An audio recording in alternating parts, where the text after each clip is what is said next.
Hi, this is Patrick from Body Friendly Furniture. Welcome to my podcast, You Snooze, You Win, the Ergonomics of Sleep. I'm going to talk about some things you just don't hear anywhere else. When you think of sleep, you think, what do you mean the ergonomics of sleep? Because when you sleep, you think you're not doing anything, so what's there to be ergonomic about? Because isn't ergonomics about when you're doing stuff like you're in the office or you're moving and you've got to move efficiently. Well, we are doing something when we sleep, and that's what's kind of been overlooked. The body's doing a lot of things when you sleep. And what can the bed do to facilitate those activities that the body wants to do to make sleep the optimal that it can be? So first I'm going to talk about, one of the main things you hear when you hear people talking about beds and how beds affect, your sleep is pressure points. There's two things that you hear. They used to say you needed a soft bed, like for a long time the bedding industry was always talking about you needed a soft bed. And then later, in the last few years, they've been talking about how you needed a firm bed. But there's still like a lot of unexplained things. Like, for instance, they still talk about how you don't want to feel pressure points and about how your mattress, if you have a mattress and you feel pressure points, and those pressure points are going to be annoying and you're going to have pain that's going to keep you awake. So you need to get something where you don't feel pressure points. But then they say you need a firm mattress. And so that a firm mattress does something to prevent like back pain or sagging or something. So, well, what's going on with all these different contradictory statements? Well, just let me give you my perspective over it after a couple of decades of studying this and designing things and experimenting with the things that I've designed and hearing like hundreds of different cases of people's experiences with sleeping, um, and their surface and their ergonomics of sleeping. Okay, so a pressure point is an area of the body that's there's some kind of sensation or pain. You're laying down on your bed, and there's like an area that you notice it's sticking out, and so that's a pressure point. So, well, why is that pressure point there, and what do you want to do about it? So, if you just make it go away, if you create a mattress that's so soft that you sag into it and you don't feel anything happening in your body, you don't feel those pressure points, then so what does that do? And let's go to the other extreme. If you lay on a firm surface, like let's say it's very firm, like let's just say the floor, and you feel those pressure points, those pain areas, then what's going on there, and is that good or bad? I mean, for sleep. Okay, so this is what I've come up with after looking at all the different angles. So a pressure point, if you have a firm surface and you feel a pressure point, then that's telling you that that's an area of your body that needs to be, it's out of alignment, or it's tense in some way. It's either tense or it's out of alignment, or both. So if you want to do something about that, if you just let that be, if you let that area be out of alignment and be tense, then you're facilitating the body continuing to get more out of alignment, because it's just going to stay stuck in that position. You're not doing anything about it.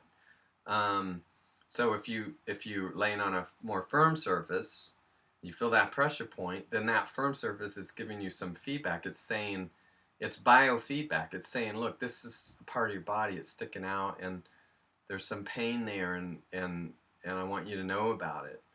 And what people don't realize is that the body has a natural mechanism for realigning itself. And if we don't have a firm surface, we don't have the biofeedback that we need for our body to realign itself. And, that's kind of a really problem in our modern world where we're basically hunched over all day at our desk and getting turning into a slump. Our body continues to be into a slump, and then we do nothing about it. We just stay in that slump. You lay on a soft surface so you don't feel the pressure points, and you're slumped, and you're gonna wake up and you're still in that slump, and you still have that back pain that you had that you're getting. So so there's this natural kickback mechanism that the body has, and it's related to 2 or 3 or 4 factors. Let me just try to describe it. So, if we human beings, like, we evolved on the earth, and the earth it's not like a mattress. Most places on the earth, like the ground, or like, let's just say the forest, there's some leaves and it can be kind of soft, but it's not like it doesn't sink down in and most of the time. And then there's some places that are even harder, like, say a prairie with short grass or something, or you know so what happened is that when you lay on the earth, and you're on, it's fairly firm. It's not like, well, it could be rock, it could be a rock and rock hard, and there's a way to relax on like a really hard thing too, but let's just say it's just average. It's and like a forest floor, and as you breathe, you're laying there, and as you breathe, you're getting this pumping action from your lungs, and your body is going in and out. You're laying there, and as you do that, laying on the floor, your spine actually sublexes. It's moving through the breathing action, and if you have the biofeedback coming from the firm surface, then that can actually, you can actually get a spinal adjustment during your sleep, and that is what keeps us in alignment.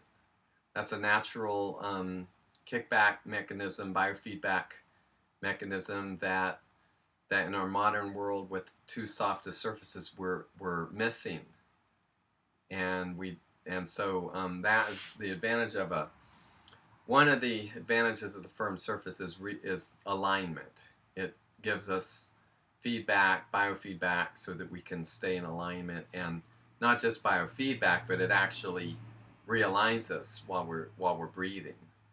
So we get some realignment. And another way a firm surface increases our sleep is that it increases the amount of oxygen into the lungs, because when you lay down, you're expanding your chest, because you're not slumping and sinking down, which collapses your chest and your abdomen, which is your breathing apparatus. And so if you slump and sink in and collapse, then you're going to get far less oxygen into your lungs.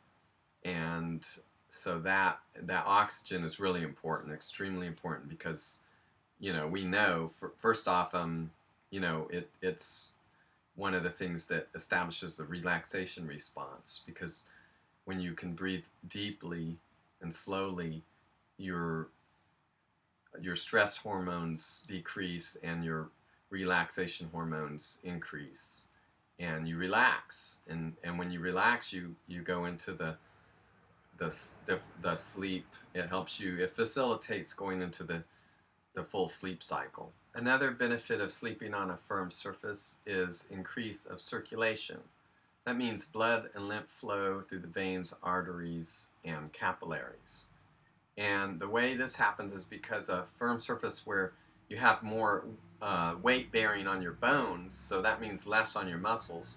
So when you have more weight bearing on your bone, less on your muscles, then there's not so much pressure on the veins, capillaries, and arteries. So then the blood can flow more freely. Okay, well, what do we mean by a firm surface?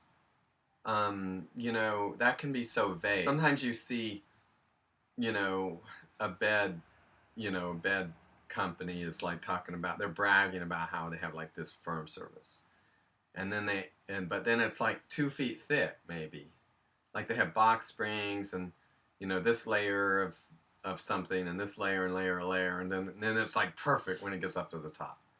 Well, and then it's so firm because firm is like the way you want. So it's 2 feet thick and firm. So, I mean, I don't think that's the way to go. I'm thinking to go back to nature as far as we can, and try to design with putting nature back into our lives. And so what would nature look like? Well, like a forest floor. So a forest floor, there's like dirt, and that has a certain, firmness and kind of consistency and kind of density, certain feel to it. And then maybe there might be leaves or something up there, maybe an animal fur or something, or grass on the prairie or something like that. So, I like some like kind of a solid base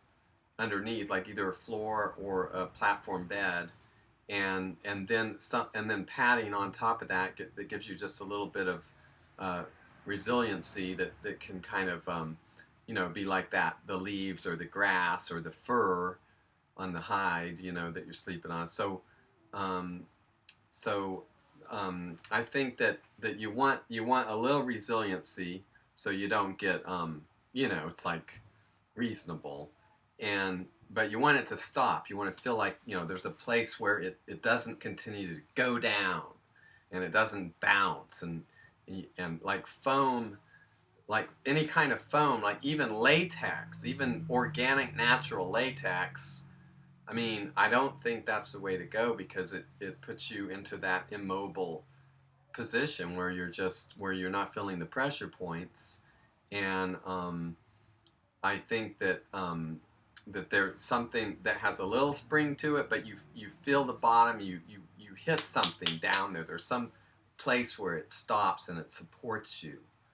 And so right, what we have is a slatted platform bed, and then we have basically our futon is about 4 inches thick, and there's no foam in it at all, or springs, and we're trying to get that kind of effect of like, where you've got something for it to resist, which is the frame, and you've got enough padding to give you, so you're not there's not some kind of I mean, we're just not really ready. Most of us aren't flat out ready to go like all natural into like a really firm surface, So what we've designed here is basically seems to work for people who want to go in that direction, into the place where they're sleeping, like on a mat, like a tatami mat, or Japanese system, or it helps people that want to go in that direction, but they're not ever going to go all the way to like a rock hard surface, or they're not ready to go to a rock hard surface yet. So that's what our futon is designed for, and it has tended to be like, it seems that perfect amount. We've experimented with different thickness levels and different combinations of materials until we come up with what is working for people, and it's like it's the right amount. It's like it's firm, it's supportive, and but it's not like painful and rock hard. So so the idea is that there's like a layer of wool. There's wool is like has a nice spring to it. So there's like this wool kind of on the outside, and then there's in the middle there's it's filled with K-pop in the middle. So there's the K-pop kind of creates a little bit of a base, and then the wool creates like a little bit of like resiliency on the outside, and also it also provides really nice moisture wicking ability, and also is flame resistant, flame retardant naturally without having done anything to it. Organic wool. So that's the idea behind the firm surface. All right. So this all sounds good in theory, but what happens if you're laying there, you're going for the firm surface philosophy, you're laying there, and you're in pain, and you're not sleeping because of that pain. Okay, well, we've got to do some remediation. There's three things that are part of the process of adopting a firm surface sleeping pattern, and one is remediation. Another is body awareness, and another is propping. So, as far as remediation, let's just start with that. That means like you're out of alignment, and you're asking way too much for your bed to like put you into alignment, because you're so out of alignment that just that isn't going to do it. So in that case, yeah, you need remediation. You need massage, you need chiropractic, you need deep tissue massage, and yoga. There's a lot of things you can do on your own. Inversion therapy, and there's a lot of things like that. So you need some kind of like professional help, some remediation, physical therapy maybe, but something to put you back into alignment. So once you're in alignment, once you get that massage therapy, you get that pressure point loosened up, and then you go back to your firm bed, and then you're okay. That it's gone, and now you can sleep. So remediation is one solution to the transition period. Okay, then the next one would be body awareness. Actually, the remediation, massage, and deep tissue, and chiropractic, and things like that, that kind of might help you kind of get that body awareness, because then all of a sudden you're starting to really get in touch with something. And but another thing is a really good thing for this particular transition to the firm surface is a practice called Feldenkrais. And it's really all about body awareness and biofeedback against a firm surface, which is the floor.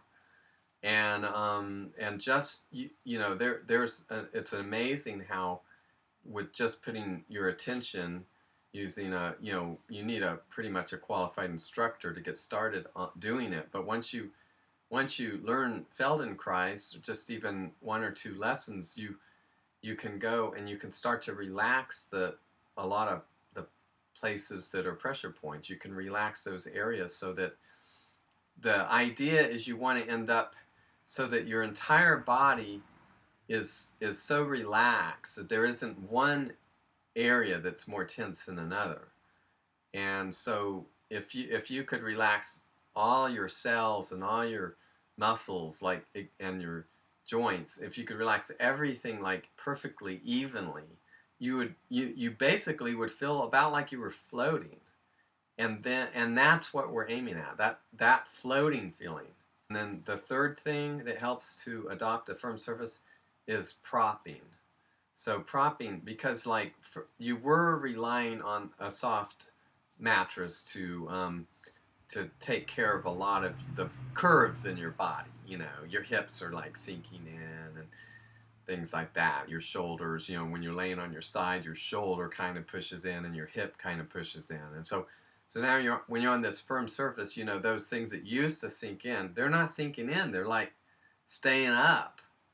So there's a way to work with that. It's pretty amazing, because it actually turns into, to me, it feels like what I call restorative yoga, because you have to learn how to relax. You really incorporate a lot of relaxation into active relaxation into laying there on the surface, and and that actually helps you fall asleep and things like, and sleep better, sleep deeper.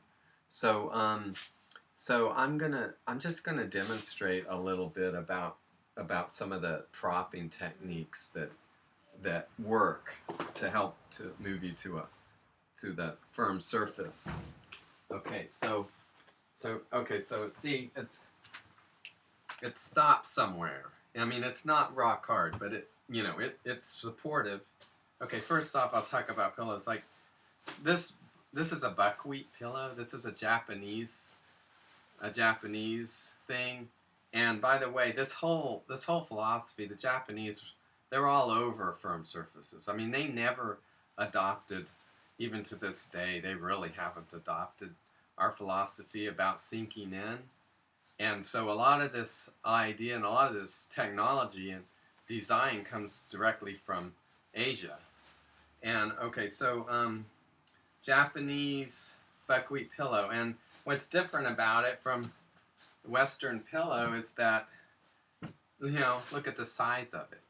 And this is full of buckwheat, and this is, well, it's organic, so it's good there, but, it's like really kind of, a different thing. It's mushy, it's huge.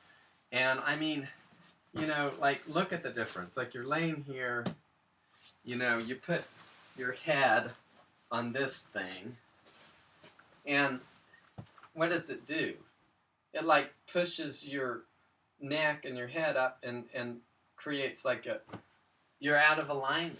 I mean, do you walk around like this? Like I don't understand where people get the idea that this is comfortable. So what the buckwheat pillow does is it puts you only want support under your neck.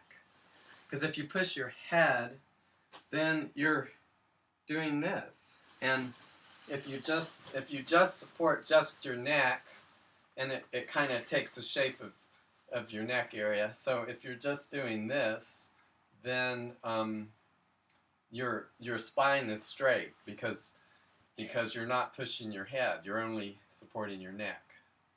You're not pushing your head up at all. Okay, so pillow is one of the ways of propping.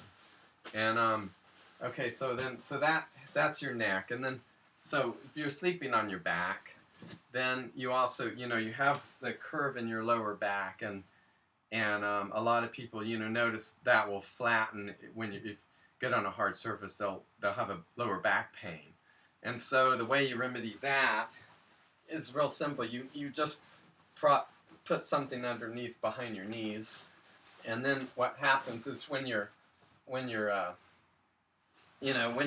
knees are bent like this, it actually creates the curve in your back. So even though you're not sinking down into the mattress, your lower back is like maintaining its natural curve. Okay, so those are two propping techniques using pillows. And then let's see, the other thing is like okay, when you're laying on your side, your hips and your shoulders. Okay, so there's the best way I think for that is to use a pill, like a buckwheat pillow if you fold it in half, or you can use another pillow, but you just need to find some pillow that is high enough. It's higher than the other way. It has to be high enough so that it's your head isn't like kind of curved down like this. Like, see, this doesn't feel too good, So you need it to be up, and if it was only halfway up, like, to me that doesn't feel good because it's sort of pushing my shoulder. So when I'm on my side, when you're on your side, you need something that's like so that there's a space between the surface and your so that your shoulder is not being pushed down on, and there's too much pressure on your shoulder. So, and then of course your arm out like you see here. Okay, so that takes care of the shoulder. But what about the hips? Like your hips, especially for women, your hips are like pushing down. You're feeling that pressure. Okay, so there's a couple of things. I mean, one, without any propping at all, one technique is you need to have your, don't have your knees like perfectly one on top of the other. Have it either one a little behind or a little over. You can experiment, actually do it different ways at different times, because it's all good to have different stretching going on. But if your knees are, if your knees are if you can rotate your hip, either your hip back, like your hip, the top hip back from the other side, or the top hip more forward from the other side, like this. So that's two ways of dealing with the hip pushing down into and feeling too much pressure point on the hip. And then you can also do something with like hugging a pillow. For this also is good. Actually helps the hips, and it also helps the neck and the shoulders. So, and you can also put some pillow between your knees. So you know, there's just all kinds of different pillows. Like our body pillow is designed specifically for that. So okay, so that's, I mean, like this pillow, which, you know, is kind of standard American pillow. To me, it like works really good for other things other than that, you know, pushing your head up when you're sleeping on your back. So propping. So we've got remediation, we've got body awareness, and we have propping as tools and techniques for adopting a firm surface sleep pattern.